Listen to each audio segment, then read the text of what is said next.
Her grandfather got her pregnant. When they newly got married, it was as if the world itself had been designed only for them. Their home was small, their income modest, yet the happiness they carried made the walls shine brighter than gold. He loved her with his whole heart, in ways words often failed to capture. Friends sometimes teased him, saying he was too clingy. But he never cared. To him, love wasn't something you measured by distance or restraint. It was something you poured out without holding back. He had found his home in her, and there was nowhere else he wanted to be. He never cheated, never even allowed his eyes to wander.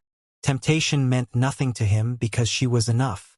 Her laughter was his music, her hand in his the calm after every storm, and the quiet evenings they spent together, talking about little dreams and making big plans, were the treasures of his heart. She too loved him deeply. He could feel it in the way she looked at him, how her eyes lingered with gratitude and devotion. He felt it in the meals she carefully prepared, in the way she prayed for him every night, whispering his name into her conversations with God. They weren't rich, but they were happy, and that happiness was so pure that their small rented house felt like a palace.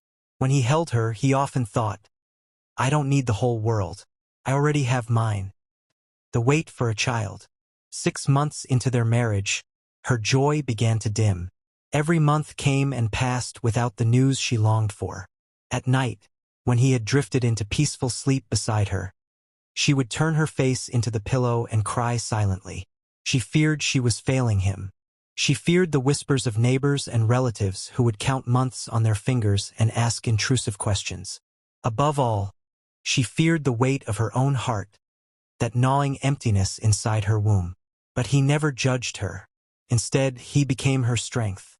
Whenever he caught her eyes swollen from secret tears, he would gently pull her close, stroke her hair, and whisper, "Don't worry, my love. Our time will come. You are enough for me, with or without children." His words soothed her more than medicine. His arms reassured her in ways no one else could. And his patience gave her hope. Slowly, her love for him deepened, shifting from the sweetness of romance into something greater, something forged in trials and tenderness. Joy at last. When the day finally came that she discovered she was pregnant, the joy in their home knew no limits. She could hardly contain her tears as she showed him the result, her hands trembling with excitement. He stood frozen for a moment, staring at her, and then he burst into laughter, loud, unrestrained, joyful laughter. He lifted her into his arms, spinning her around as though she weighed nothing. From that day forward, he treated her like a queen. He wasn't a wealthy man, but what he had, he gave first to her and to the child growing inside her. He bought her fruits every evening on his way home, indulged her odd cravings, and would wake in the middle of the night just to rub her back when she couldn't sleep. He never complained. He only smiled and said, "This is my honor." To him, she was his crown. And now, with a child on the way, his life felt complete. The first birth. When the baby finally came, it was one of the happiest days of his life. He was there in the hospital, holding her hand through every contraction, whispering words of encouragement while she screamed in pain. Hours later, when their son arrived, he wept openly, cradling the tiny child as though he held the entire universe. From that moment, he made a vow. Neither his wife nor their child would ever lack anything. He worked harder not as a burden, but as a joy. Every coin he earned found its way into his family's comfort. He bought baby clothes, toys, and food, but more importantly, he gave his time. At night, he rocked the baby to sleep so she could rest. On weekends, he bathed the boy, played with him on the floor, and sang silly songs that filled the house with laughter. Their son grew in a home soaked in love. The second pregnancy. When the boy was nearly 2 years old, another blessing arrived. She was pregnant again. Their joy was uncontainable. He kissed her forehead and said, "God has blessed us once, and now he has blessed us again. Don't worry about anything. You and our children are my first priority." But this second pregnancy was different. Joy was clouded with fear. From the early months, she began bleeding unexpectedly. The first time it happened, he nearly lost his mind. Without thinking, he almost carried her in his arms to the hospital, his heart pounding louder than his footsteps. The doctors stabilized her but warned it was a delicate pregnancy. From that day he became her shadow. Every time she winced, he was at her side. Every time she wept, he prayed with her. He cooked when she couldn't stand, cleaned when she was weak, and rushed home from work, leaving tasks unfinished, just to ensure she ate and rested. The bleeding continued. Each episode stabbed him like a knife, but he refused to let his fear break her spirit. He smiled through his tears and whispered, "You'll see, my love. We'll carry this child together till the very end." Tragedy. As the delivery date drew near, he made every preparation. The baby clothes washed and folded, a small crib set by their bed, hospital bags packed and waiting by the door. Each night, he prayed silently, begging God for mercy. Then came the night of blood. The bleeding was heavier than ever. He rushed her to the hospital, his hands trembling on the steering wheel as he prayed under his breath. At the hospital, the doctors shook their heads gravely. She was too weak to push. They prepared her for an emergency C-section. He stood outside the theater, pacing, whispering her name, begging God not to take her. But the worst happened. Her body had lost too much blood. Despite every effort, both she and the baby slipped away. When the news reached him, his world shattered. He collapsed onto the hospital bench, tears pouring uncontrollably. Returning home without her felt impossible. But then he remembered, the little boy waiting at home, innocent and unaware. That boy became his anchor, his reason to keep breathing. Life without her, moving on, was nearly impossible. Every night, when the house was quiet and his son asleep, he lay awake staring at the ceiling. The emptiness beside him on the bed was unbearable. He reached out unconsciously, hoping to feel her warmth, but only found cold sheets. That was when the sobs came, heavy, soul-crushing sobs. He missed her presence in the smallest things. The way she hummed while cooking, the scent of her hair on his shoulder, the sound of her laughter echoing in their home. Memories haunted him, stabbing him with the reality that their dreams had ended too soon. Yet every morning he forced himself up. He smiled for his son. He carried his grief silently, never letting the boy feel the weight of absence. When the child asked, "Daddy, where's Mummy?" he hugged him tighter and whispered, "She's with God, watching over you." The father's devotion. He poured all of himself into raising his son. He became father and mother combined. From changing diapers to teaching him how to read, from helping with homework to teaching him to ride a bicycle, he was there for everything. His love was so steady that his son grew up without feeling deprived. As years passed, people often asked, "Will you not marry again? Don't you want more children?" He would smile faintly and reply, "I'm not ready." Deep down, he knew the truth. His heart still belonged to her. Looking at his son was enough, because in that boy's smile, he saw her again. The boy becomes a man. The little boy grew into a fine young man. By his teenage years, he already understood sacrifice, for he had watched it lived out every day by his father. When his friends spoke of mothers, he spoke proudly of his dad, the man who never let him feel loss, who filled his world with love. Even as a man, he sought his father's advice. Before every decision, big or small, he paused to ask, "Dad, what do you think?" It wasn't fear. It was respect. He knew his life was shaped by the wisdom of the man who had given everything for him. And the father, now older, felt fulfilled. Though he had lost the love of his life, he saw her legacy in their son. Every time the young man said, "Dad, I need your advice," he felt her presence too. The love they once shared had not died. It lived on through the boy who now stood tall beside him. A father's pride, a son's future. When he gained admission into the higher institution, his father's joy overflowed like a river breaking its banks. It wasn't just pride. It was fulfillment, a long-held dream now living in flesh and blood. Each time relatives or friends stopped by, he would smile broadly, his voice ringing with excitement as he boasted, "That's my boy, my only son. He's now a university man." It was a joy he never tired of sharing. Whenever neighbors gathered under the mango tree to discuss politics, or when visitors came from the village, he always found a way to mention it. Education is the best inheritance, he would say with confidence. I may not have riches, but my son will be rich in knowledge. He will be a man the world respects. Yet behind the glow of pride, there was a quiet, persistent worry. Late at night, when the house was quiet and the lamp burned low, he would sit his son down. His tone was always light, half joking, yet half serious, the kind of advice that came wrapped in humor but carried the weight of truth. You know you are my only son, he would say, tapping him lightly on the knee. Don't waste time, Start thinking about the future. One day bring a girl home. Let me see the person who will stand by you the way your mother once stood by me. At first, the young man laughed it off. Daddy, I'm still studying. There's time for that. But even as he laughed, he understood where his father's words came from. He had seen his father carry the weight of loneliness all these years, raising him alone with no partner by his side. He knew his father wanted to see him build a home early, to taste the joy of family that he had once held but lost too soon. So whenever he returned home during holidays, it became a routine. His father would greet him warmly, ask about school, and after a while, the teasing would begin again. Don't come here alone next time, oh.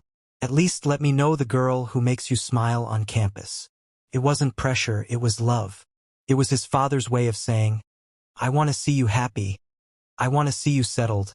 I want to see the family name continue through you. Meeting Amara. Though he kept focusing on his studies, his father's words remained like an echo in his heart. Whenever he met a girl on campus, he found himself asking, what would Dad think about her? It wasn't just about beauty or charm. He measured them against the values his father had taught him. Then came Amara. She wasn't the loudest girl in the room, nor the one who wore the flashiest clothes. What struck him first was her calm presence, the gentleness in her laughter, and the quiet way she carried herself.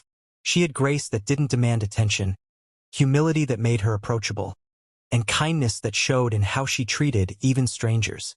For months, he kept their relationship quiet, testing her character. He watched the way she spoke to others, the patience she showed in small matters, the respect she gave to people regardless of their status. Slowly, he began to imagine what it would be like to bring her home, to sit her before his father and say, this is the woman I want to spend my life with. The day he finally decided to take her home, his heart pounded like a drum. As they approached the house, his father was sitting outside in his old chair, newspaper in hand, glasses sliding down his nose. He looked up casually, but the moment he saw his son walking with a young woman by his side, his heart skipped. He folded the paper slowly, a knowing smile creeping across his face. Daddy? His son began shyly. This is Amara. I wanted you to meet her. The old man's eyes softened. He rose to his feet, extended his hand warmly, and said, welcome, my daughter. Any friend of my son is already family here. They all sat together, and though he didn't bombard her with questions, he studied her closely, the way she answered, the respect in her tone, the confidence that came without arrogance. Something about her reminded him of the woman he had once loved and lost. Later that evening, when his son sat nervously with him, waiting for his opinion, the old man placed a firm hand on his shoulder and said, my son, your mother would be proud. She looks like someone who will walk with you. Not behind you, not ahead of you, but beside you. If she makes you happy, then she makes me happy too. Tears filled the young man's eyes. He had lived his life striving to make his father proud, and in that moment he felt he had succeeded. Building a future. After that day, Amara was no longer just a girlfriend. In his heart, she became the woman he envisioned as his wife. Through his university years, he balanced his studies with their growing relationship. Amara was patient, standing by him during exams, encouraging him through stress, even staying up late to help him revise notes. His father, watching quietly, often reminded him, don't rush, finish school first. A good woman will wait for you. And indeed, Amara waited. By his final year, his mind was set. He had been saving carefully from small jobs during school breaks, tutoring, assisting at shops, running errands. Every naira he put aside, he thought of the future. A ring, a proposal, a wedding. On quiet evenings at home during holidays, he would sit with his father and say, "Daddy, once I graduate, I'll make it official." And his father's eyes would shine with pride as he replied, "That's how a man does it. Build your home early, so you can enjoy your youth with your family." The proposal. Graduation day arrived in a whirlwind of joy. The campus buzzed with music, laughter, and flashing cameras. Families beamed with pride, and students celebrated with relief. But for him, the day carried a deeper meaning. In his pocket, tucked safely in a small velvet box, lay the ring that symbolized the future he wanted. After the ceremony, when the crowd began to thin, he gently led Amara to a quiet garden corner, away from the noise. His father, who already knew his plans, pretended to chat with relatives but kept a proud eye on them from a distance. The evening sun painted the flowers gold as he turned to her, his hands trembling slightly. "Amara," he said softly, "from the moment I brought you home, I knew you weren't just someone I was dating. You're the woman I want to build my life with. I've seen your patience, your kindness, and your strength. I can't imagine my tomorrow without you." Her eyes widened in surprise as he slowly went down on one knee, opening the box to reveal the ring he had worked so hard to buy. "Amara," his voice grew stronger, "will you marry me?" Her hands flew to her mouth, tears spilling as she nodded. "Yes, yes, I'll marry you." She pulled him into an embrace, and applause burst out. Friends had been secretly watching, and even his father clapped joyfully, tears streaming down his face. That night, his father hugged him tightly and whispered, "You've made me proud, my son. Your mother would be smiling in heaven today." The wedding. The wedding preparations became the old man's new mission. Though his hair was gray and his back slightly bent with age, he threw himself into the work with youthful energy. Relatives marveled at how tirelessly he moved about, ensuring every detail was right. For him, this wasn't just a wedding. It was the crowning of years of sacrifice. On the morning of the ceremony, he sat quietly for a moment, his eyes wet with memories. He thought of his late wife, whispering into the stillness, "My love, we did it. Our son is becoming a man today. You would have been proud." During the vows, he closed his eyes, remembering his own wedding day, feeling both the ache of absence and the warmth of gratitude. At the reception, his joy was unmatched. He danced with the energy of a younger man, his laughter louder than the music. Guests teased, "Papa, you are the happiest father here," and he was. That night, he sat with the newlyweds and spoke from his heart. Marriage is not about perfection. It is about love, sacrifice, and patience. "I gave all I had to your mother, and though our time was short, I never regretted a day with her. Do the same. Cherish each other. Build your home with love." The words sank deep, and they promised to honor them. For the father, it was the sweetest chapter of his old age. Knowing his son was not only settled but carrying forward the legacy of love that had defined his own life. After the wedding, stepping into his new home with his wife felt like stepping into another chapter of life. The rooms were bright, the walls freshly painted with the smell of new beginnings still lingering in the air. Yet for him, something felt incomplete. The silence was unfamiliar. All his life, every decision he made, every problem he encountered, his father had always been right there. His anchor, his counselor, his friend. Now, waking up in a house without hearing his father's voice echoing in the morning, or sharing evening meals with him at the old family table, felt strange and hollow. He would often tell his wife with a smile that carried a hint of sadness, "You know, it's hard for me to do things without Dad. He has always been my everything." She would laugh softly at his words, not because they were funny, but because she admired the bond he shared with his father. She had seen it firsthand, the way they moved like two halves of one soul, how they seemed to understand each other without many words. She knew his heart was tethered to his father's in a way that no one could ever break, and she respected it deeply. From time to time, unable to resist the pull of that bond, he would pick up the phone and call his father. "Pack a bag, Daddy," he would say cheerfully. "You're coming to stay with us." Sometimes his father resisted, chuckling over the line. "Ah, leave me in my house. You're a married man now. Focus on your wife. Don't disturb me." But the young man never took no for an answer. He would show up with his car at his father's doorstep, smiling stubbornly until the old man finally gave in. Whenever his father came to stay, the house seemed to change, came alive in a new, vibrant way. His wife would cook special meals, making sure her father-in-law felt honored and cared for. And the evenings would turn into long conversations filled with laughter, memories, and timeless stories. For the son, it wasn't just about companionship, it was about gratitude. It was about honoring the man who had sacrificed everything to raise him.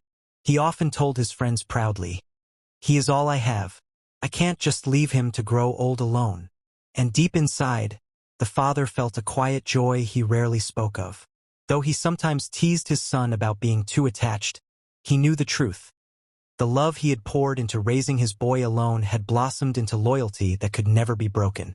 In his son's new home, he wasn't just a visitor.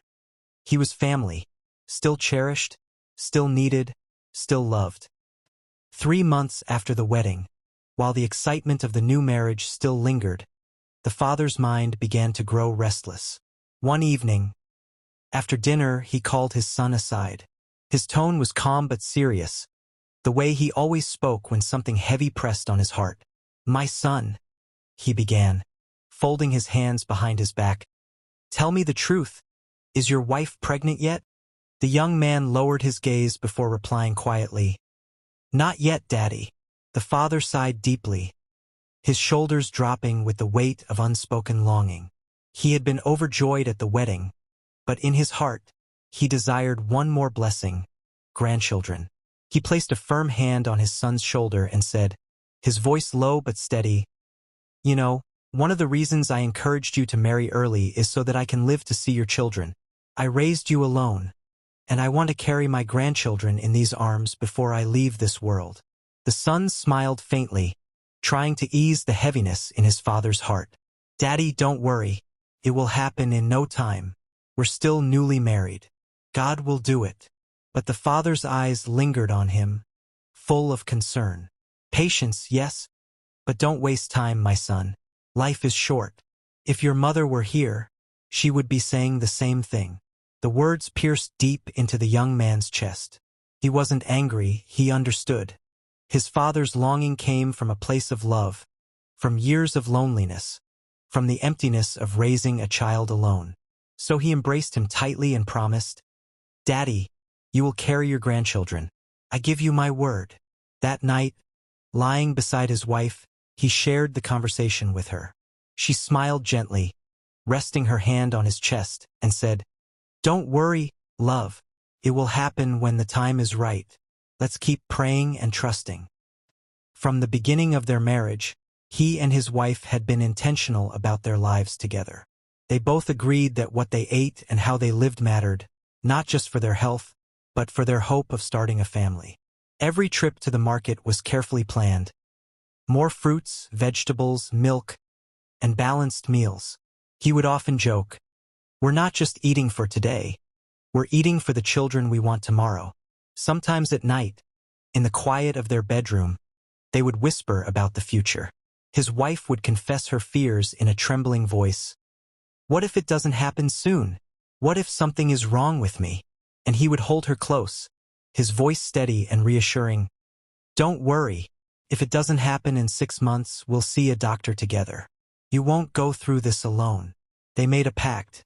If after 6 months of marriage nothing happened, they would seek medical help. But fate had a different plan. In the 5th month, she missed her period. At first, she dismissed it, thinking it was stress or a minor delay. She didn't want to raise her hopes too quickly. But then came the cravings. She wanted roasted corn at odd hours, pepper soup late at night, and strange foods she normally avoided. One evening, as she devoured a spicy bowl of noodles with unusual eagerness. He watched her curiously. When she finished, he leaned closer and said softly, "My love, this isn't just hunger. I think it's time you took a test." The next morning, heart-pounding, she did. When the result came back positive, he could hardly believe it. His hands trembled as he held the small strip, staring at the two bold lines as though they were the most beautiful sight he had ever seen. His wife laughed at his stunned expression, but when she saw the tears forming in his eyes, her own heart melted. Without wasting a second, he grabbed his phone and dialed his father's number. The old man answered on the second ring, his voice calm as always. "My son, how are you?" "Daddy?" His voice cracked with joy. "You're going to be a grandfather." For a moment, silence. Then the father's laughter burst through the line, mixed with tears. "Iwu, God be praised. My son, you have made me the happiest man today. At last." His voice trembled so much. He had to clear his throat before continuing. "Listen to me carefully.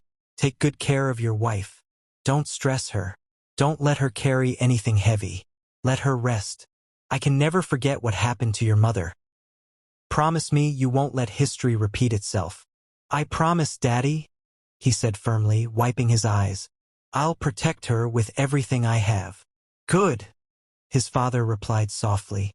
"A child is a gift, but the mother is the vessel. Honor her, love her, and guard her. That child she carries will be my joy, but her life is priceless. Don't forget." When the call ended, he sat quietly, holding his wife's hand. In that moment, he realized this wasn't just about becoming parents. It was about carrying forward his father's hope, his mother's memory, and the love passed down through years of sacrifice. From that moment on, the father became more than just a grandfather in waiting. He became a guardian from afar. Almost every other evening, his phone would ring, not from his son, but from his daughter-in-law. "Amara," he would say warmly, "how are you today? Are you resting well? Tell me the truth. Did you carry anything heavy?" She would laugh softly, touched by his concern. "Daddy, I'm fine. Your son is already treating me like an egg. He won't even let me wash plates." "Good," the old man would say firmly. "Let him do the work. You just rest. The child you carry is my joy. Please, promise me you won't overwork yourself." Sometimes, even in the middle of his day, he would call just to hear her voice. If she sounded tired, he would scold her gently. "Amara, don't overdo it. Rest. Sleep when your body tells you to. Don't joke with pregnancy." These calls became routine, a bond of care that went beyond father-in-law and daughter-in-law. She would often tell her husband, "Your father loves me like his own daughter." And truly, she felt safe knowing he was watching over her, even from a distance. For the father, each call was more than concern. It was healing. He could not change what had happened to his late wife, but through his son's wife and the child she carried, he found a second chance to protect, to nurture, to love again. As the months passed, his excitement grew. He didn't just stop at phone calls. On market days, he would buy baskets of fruit, mangoes, pawpaw, oranges, and send them over. "These are for my grandchild," he would say proudly. Once, he arrived with a bag full of milk tins and vitamins. His son laughed. "Daddy, the doctor already gave us prescriptions." But the father shook his head. "Doctors are good, but a father's love is better. This baby must come out strong." He even began saving from his pension. Bit by bit, he bought baby socks, tiny blankets, and soft wrappers. He kept them neatly folded in a box in his room, waiting for the day he would proudly hand them over. Sometimes he would tell his daughter-in-law, stroking his beard thoughtfully, "When the baby comes, I will stay with you for a while. I may be old, but I can still carry my grandchild." She would smile, touched by his love. For him, these gestures weren't small. They were legacy. After years of raising his son alone, the thought of holding a grandchild felt like a reward for every sacrifice, every sleepless night, every tear. Yet, amidst the joy, there were moments of pain. Each time he saw Amara's growing belly, memories of his late wife returned. The glow on her face when she once carried life, the way she would hum in the evenings, resting her hand gently on her stomach. The resemblance was too strong, too vivid. And though it brought happiness, it also reopened old wounds. Some nights, lying in bed, he stared at the ceiling, sleepless. Loneliness wrapped itself around him, and memories of his wife's laughter filled the silence. At times, his own body betrayed him. Restless urges, the ache of longing for companionship. Friends often told him, "You're still strong. Remarry. Find another woman to keep you company." But he always shook his head. His heart refused. Replacing her felt like betrayal. To him, love wasn't only about presence, it was about loyalty. And even in death, he chose loyalty. So he endured the loneliness, the restless nights, the long silences. He would sit by the window with his Bible, whispering prayers until dawn. His consolation was in his son, in his daughter-in-law, in the grandchild soon to arrive. He told himself, "I'll carry my loneliness with dignity. My joy is in seeing them happy. That is enough." When the 9th month of her pregnancy finally came, the father could no longer sit quietly in his own house. For weeks he had tried to keep himself busy, but his heart would not let him rest. Every time his phone rang, he jumped, his chest tightening, fearing it was bad news. He would stare at the screen before answering, whispering a short prayer under his breath. That night, sleep refused to come. He tossed and turned on his bed, staring at the ceiling fan as it rotated lazily. His mind was full of memories he thought he had buried. Memories of another pregnancy, another night, and the tragedy that had stolen his wife away from him. He turned on his side and covered his face with his palm. "Not again," he murmured to himself. "God, not again." Before dawn, he rose. He pulled out a small traveling bag and neatly folded a few clothes into it. Standing before the mirror, he tightened his lips and nodded to his reflection. "I will not sit here and wait to hear stories," he told himself. "I must be there. I want everything to happen before my eyes. No surprises. Not this time." By the time he arrived at his son's house, the morning sun was just beginning to warm the streets. His son opened the door, surprise written on his face. "Daddy, you didn't tell us you were coming." He quickly reached for the bag in his father's hand.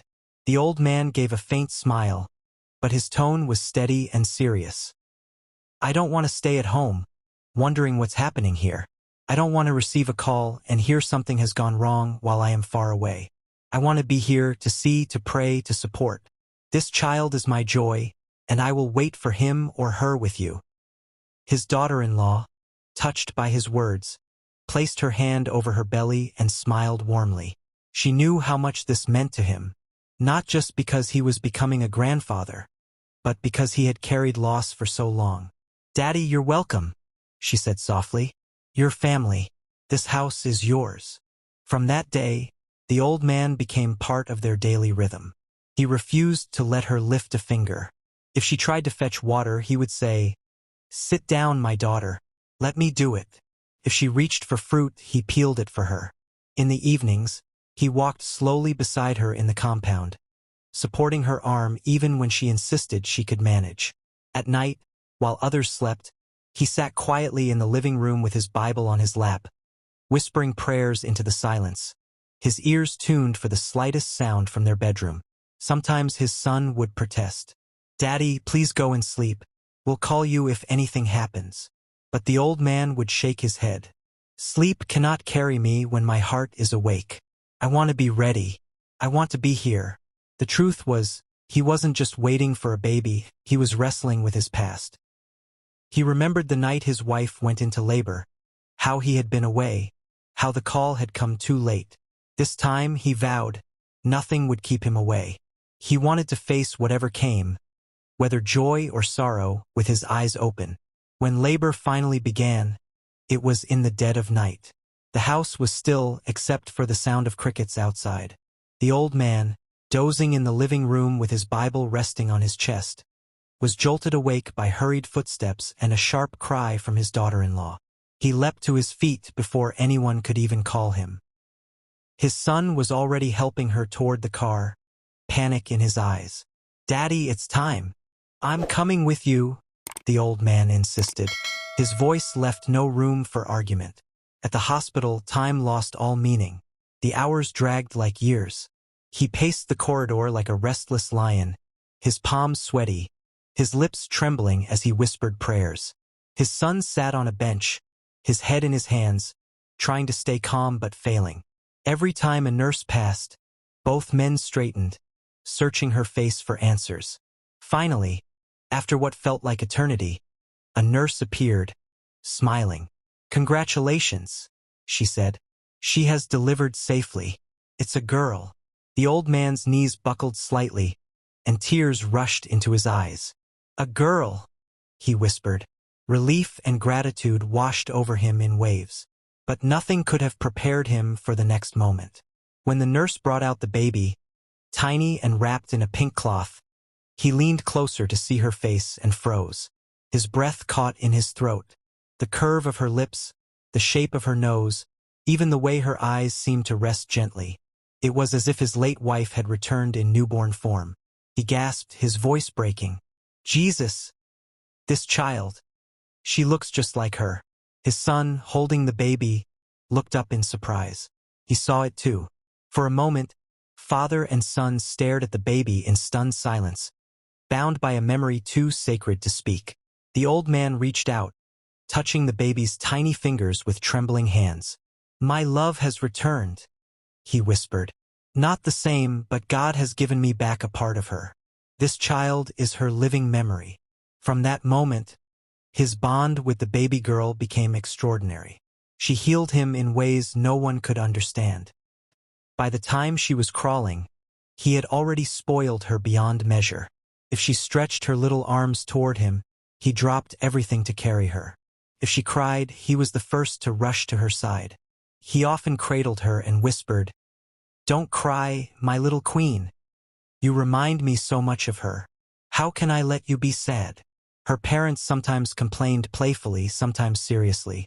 "Daddy, you're giving her too much," his son would say. "She won't let us train her properly." Her mother would laugh and add, "Grandpa doesn't allow me to scold her at all.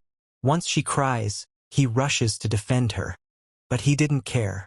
In his heart, the child wasn't just a granddaughter. She was a second chance. Even when he traveled, he never forgot her. Whenever he saw pretty dresses, shoes, or ribbons in the market, he bought them. Sometimes he sent them ahead with a note, "This is for my princess." Other times, he carried them in his bag, waiting to see the delight on her face when he handed them over. Each time he visited, she ran into his arms, and the house filled with laughter. When she started school, mornings became a family routine. Her parents dressed her in uniform, packed her bag, and dropped her off before work. But holidays brought a challenge. Who would care for her while they worked? Neighbors helped sometimes, but the little girl pouted whenever she wasn't with her grandfather. "Where is Grandpa? Why can't I stay with him?" she would ask, tugging at her mother's gown. Eventually, they called him. He came gladly, never seeing it as a burden. "Do you think it is suffering for me to stay with my granddaughter?" he laughed. "This child is my medicine. She gives me strength." When she turned 6, holidays became their season of joy. He no longer came for short visits. He moved in until school resumed. The little girl would run around the house shouting, "Grandpa is coming!" And when he arrived, she leapt into his arms as if the world belonged to just the two of them. Together, they made memories. Morning walks, folktales under the mango tree, evening songs that lulled her to sleep. At night, when she lay on his chest, he would whisper, "This child is God's gift to me. She keeps me alive." But a few weeks before school was to resume, their joy was shaken. The little girl, usually full of energy, suddenly grew weak. At first, it was only a mild fever. They gave her malaria medicine, expecting a quick recovery. But instead of improving, strange symptoms followed: morning nausea, loss of appetite, sudden cravings. Her mother grew uneasy. "She's just 6. she said one evening, her voice tight with worry. How can she be acting like this? Her father called the old man. Daddy, she's been running a fever and throwing up. The medicine isn't working. The grandfather's voice was firm. Take her to the hospital. Don't assume. Children are delicate. Let the doctors check her. They obeyed. The doctors ran tests, blood work, scans, endless examinations. The wait was unbearable. The parents sat in the hallway, holding hands, whispering prayers. The grandfather soon arrived, unable to stay away. He paced the corridor, sweat on his brow, beads slipping through his fingers as he prayed. The air grew heavy, thick with fear. Every tick of the clock stretched like an hour. No one spoke, but deep inside, they all feared the same thing. That this was not malaria, not typhoid, but something far worse. Finally, the doctor emerged with a file in hand. His face was unreadable. The three of them rose to their feet, their hearts pounding. Whatever words came from his lips next, they knew, would change their lives forever. The room was quiet, except for the soft hum of the hospital's ceiling fan.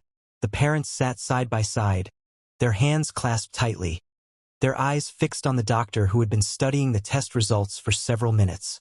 Their 6-year-old daughter sat on the bed, her legs dangling, too innocent to understand why her parents looked so anxious. Finally, the doctor looked up, his expression grave. He hesitated, choosing his words carefully. When he finally spoke, his words came like a thunderclap. Your daughter is pregnant. The words seemed to hang in the air, heavy and unreal. For a long moment, the room was silent. The father blinked rapidly, as though trying to clear his ears. The mother gasped sharply, clutching her husband's arm. I beg your pardon? The father asked, his voice trembling. He leaned forward, eyes wide, searching the doctor's face for any hint of a mistake. The doctor sighed deeply, his eyes soft with pity. I know it is difficult to believe, but the tests are accurate. Your daughter is carrying a pregnancy. The mother's knees buckled, and she staggered back a step. Her hand flew to her mouth as tears filled her eyes. No, it's not possible, she cried, her voice breaking. She's only 6 years old. She's just a baby. How can you say such a thing? The father felt the strength drain from his legs. He gripped the armrest of the chair beside him, his whole body trembling. His heart raced violently in his chest, his mind screaming denial. Yet the truth was written in the doctor's face. Across the room, the grandfather, who had been pacing restlessly moments before, froze. His body stiffened, his breathing grew shallow, and his face darkened with a sudden, overwhelming heaviness. Guilt crashed into him like a wave, flooding his chest. His lips pressed into a thin line, his eyes dropping to the floor. Deep down, he already knew. He had known all along. The shadows of his secret sins loomed before him, exposed under the harsh light of truth. But he said nothing. He bowed his head, keeping still, his silence screaming louder than words. The parents left the hospital in a daze. Their daughter clutched protectively between them. Their steps felt heavy, as though they were walking through water. Neighbors who saw them pass by didn't know the storm raging inside their hearts.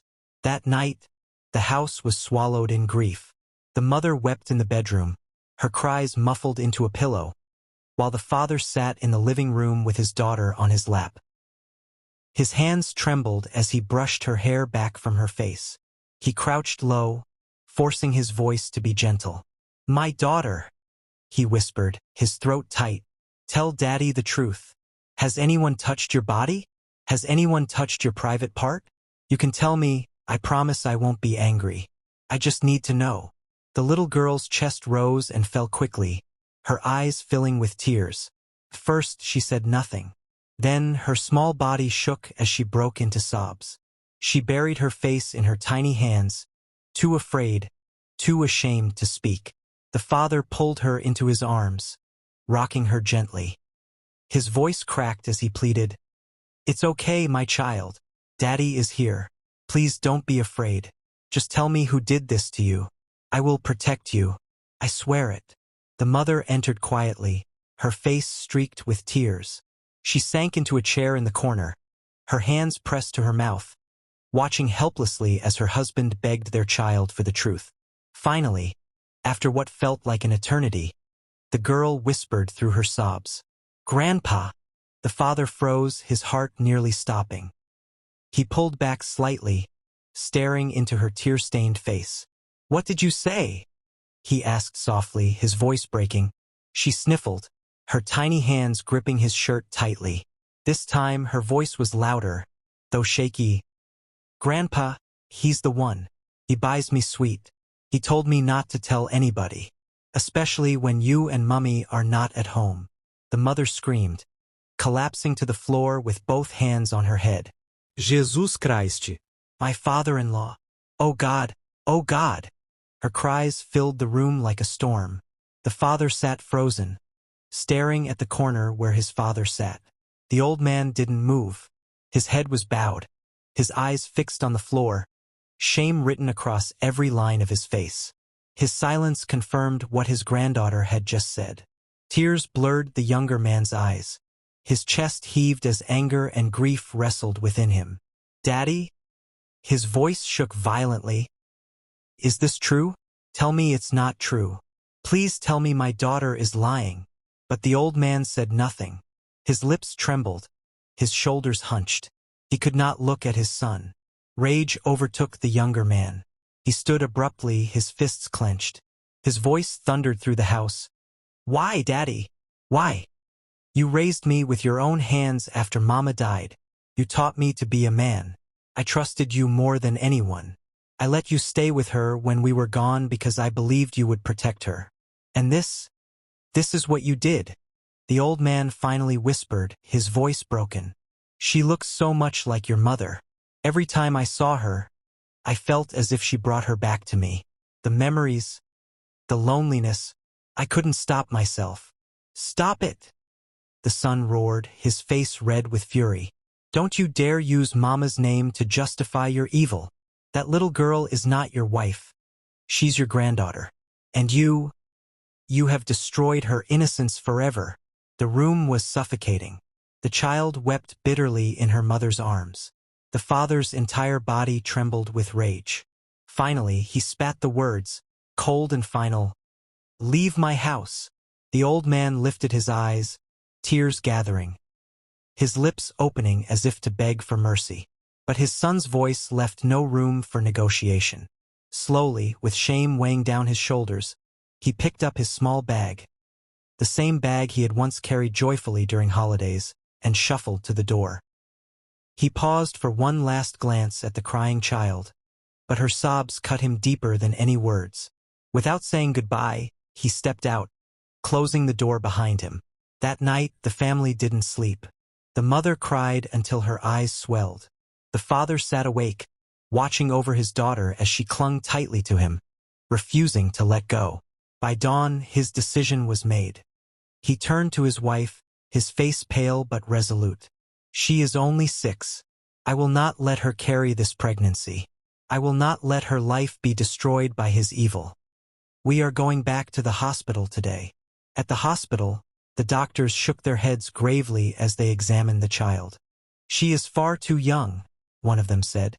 "Carrying a pregnancy at this age would be life-threatening. Termination is the safest option." The parents signed the consent forms with trembling hands, tears dripping onto the paper. The father whispered to his daughter, "Forgive me, my baby. Daddy should have protected you. I promise, nothing like this will ever happen to you again." During the procedure, he paced outside, his palms sweaty, his heart pounding. His wife prayed quietly, rocking back and forth. Hours felt like years until the doctor emerged at last, saying the child was safe. The father collapsed to his knees right there in the corridor, sobbing uncontrollably. His wife knelt beside him, holding him as they cried together. Their daughter's life had been spared, but the scars would remain. From that day onward, the father swore an oath in his heart. Never again would anyone, not even family, come between him and the safety of his child. The weeks after the hospital. The weeks following the hospital procedure were the heaviest days of their lives.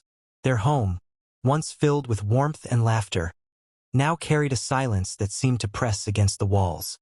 The little girl, who once ran barefoot across the living room, giggling at her father's playful chases, who once begged her mother for extra bedtime stories, no longer did any of that. She grew quiet, withdrawn.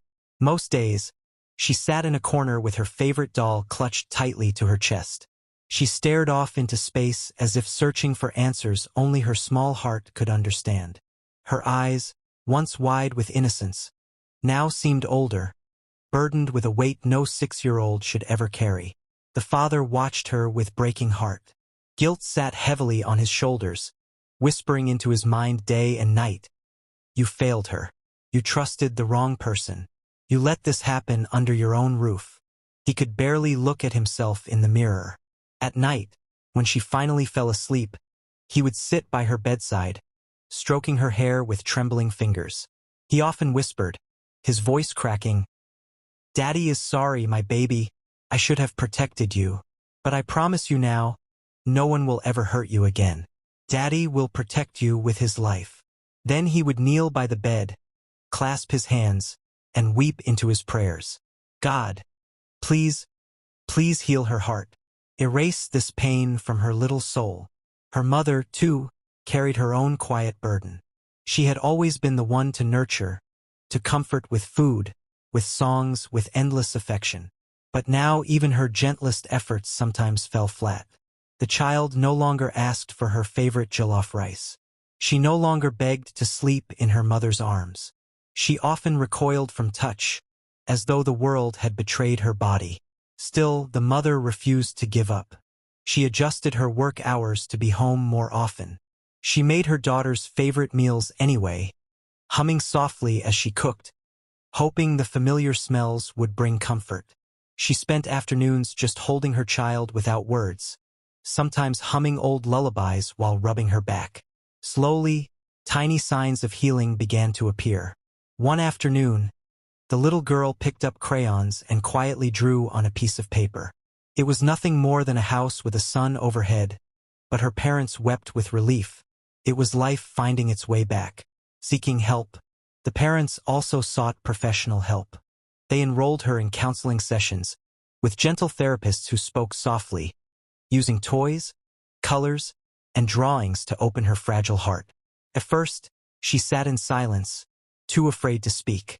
But gradually, through pictures, little words, and hesitant expressions, she began to release the burden she carried.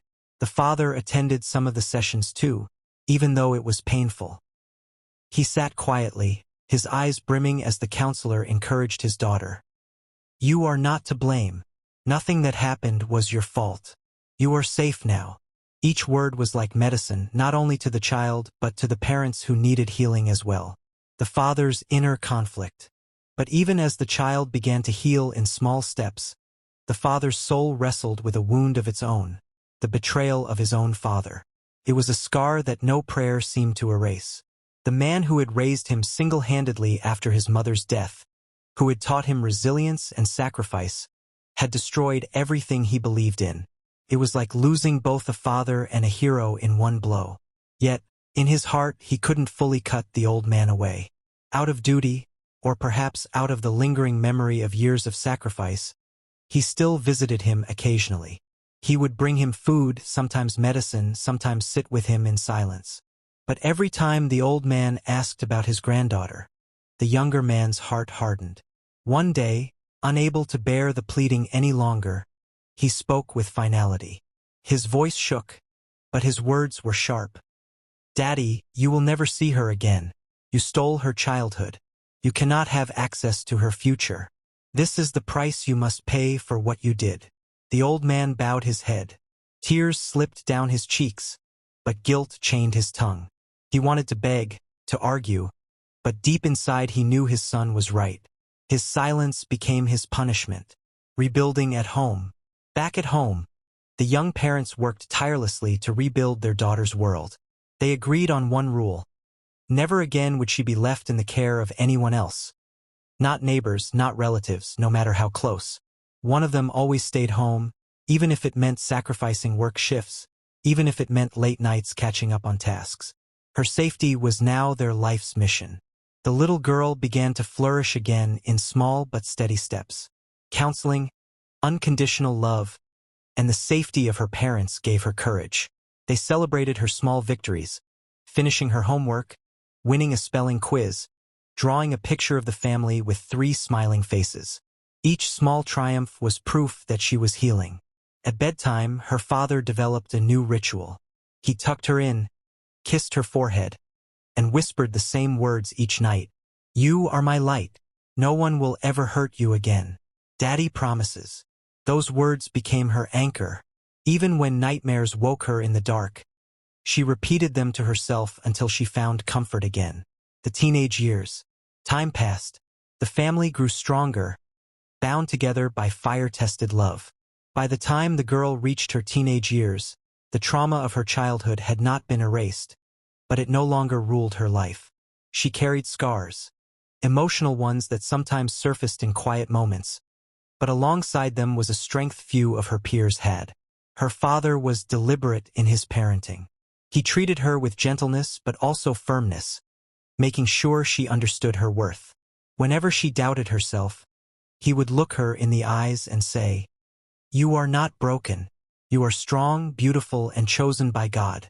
Nothing in this world can take away the future He has for you." Her mother nurtured her confidence in her own way. She encouraged her to join school clubs, participate in debates, and compete in small competitions. At first, she was shy, reluctant to stand in front of others. But each small success, winning a prize, hearing her name applauded, pushed her forward. Soon, teachers began to notice her brightness. Her words carried wisdom far beyond her years. At home, openness reigned. Her parents created a safe space where she could talk about her feelings, her fears, even her dreams. Unlike many teenagers who hid things from their parents, she often sought their opinions first. If a friend invited her out, she would ask, "Daddy, do you think I should go? Mummy, what do you say?" That trust was unshakable, rooted in the memory of how her father had once fought like a lion to protect her. Her father remained vigilant. Though he had cut ties with his own father completely, he never let down his guard. He scrutinized teachers, neighbors, even relatives. He had learned the hard way that danger sometimes wears familiar faces. By 16, the little girl had blossomed into a young woman. Intelligent, kind, resilient. Her laughter had returned. Her smile once again lit up the room. She was no longer the broken child who clutched her doll in silence. She was a survivor, wrapped in love and strength. And though the past had left shadows, it had also forged an unbreakable bond between father, mother, and daughter. They had been tested by the darkest storm, but together, they had emerged a fortress. Unshakable, protective, and fiercely united against any shadow that dared to threaten their light again. Thanks for watching. Kindly like, share with friends, and subscribe for more amazing stories.